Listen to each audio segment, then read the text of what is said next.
I realised first of all, there was a salt mine in Sella, which is 40,000 years old, working.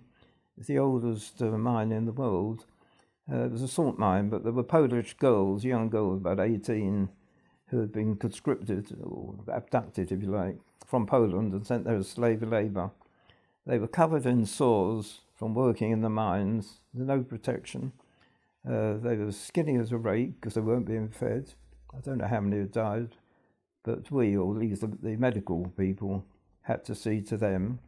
That was Sella. Then we realised that Bergen Belsen was just up the road, which of course I'd heard of, but didn't know how near it was. And I went there. I wasn't allowed in because of the typhus epidemic, but I did see many of those who could walk. That was about 6-7 days after it was liberated. And I spoke to many of them in French, in English, a mixture, a few words of German, very few, and hand language, signs. And so I was able to converse with a lot of them. And they all had the same story. They all wanted to get to Israel. Only one didn't. He wanted to go to South America, marry a Catholic girl, and have non-Jewish children so they wouldn't have the same trouble as he had. But all the others, and there were scores of them that I spoke to, all said they wanted to get to Israel. This was before the rebuilding of the state. Eretz Israel called it. So I was there a fortnight. Then I got a signal saying from my old Colonel Gore saying, "Come back to the UK. We were regrouping to invade Japan."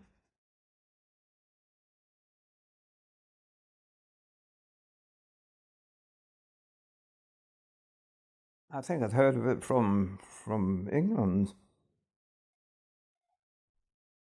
before D-Day.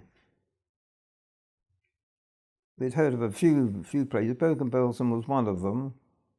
There were a few concentration camps that were known.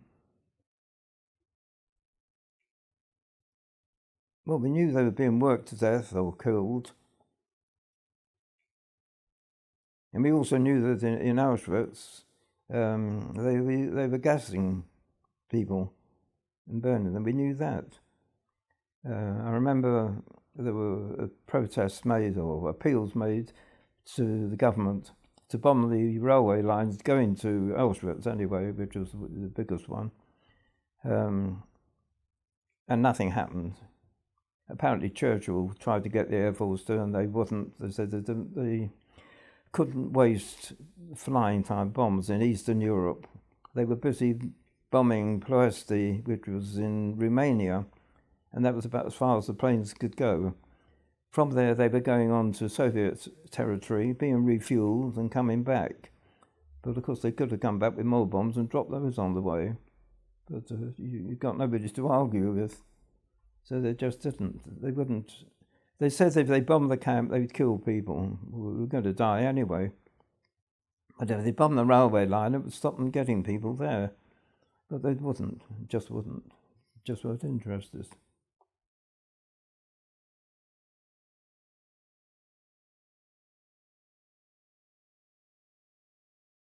It was very difficult talking to them because of language. You could only talk to those who knew French or English, or a bit of French, a bit of English. I didn't speak German. I didn't speak Yiddish, which is old German. I didn't know any Yiddish. Never heard it in London. It was difficult to converse, but we managed to get out basics. You know, how they are, was it bad, good? Obviously it was bad, but it was a silly question to ask, but I did ask. And what are they going to do? That was before they were rounded up by the British and put in new camps and called, what were they called now? Displaced persons camps. And that was about it. It wasn't a deep conversation. I collected every soldier had 50 cigarettes and a bar of chocolate every week. That was our perks. I didn't smoke, so I changed my cigarettes for chocolate anyways. I had 2 bars of chocolate. But once I contacted this Bergen Belsen, I went around collecting chocolate from everybody, asking for donations. So I took quite a lot of chocolate there and gave it out to them. It was only after, a long time after I was home again, that I learned that the worst possible thing you could give to somebody who's starving, because the stomach can't deal with it. So what happened to them, I don't know. But I remember at the same time as I was there, Lady Henriques was there.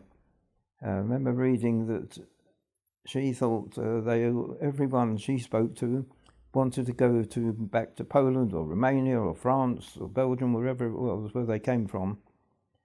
And no one wanted to go to Eretz Yisrael, land of Israel. And I knew she was lying because I had exactly the opposite experience. I think I wrote to one of the papers, News of the World, I think it was, but it wasn't printed.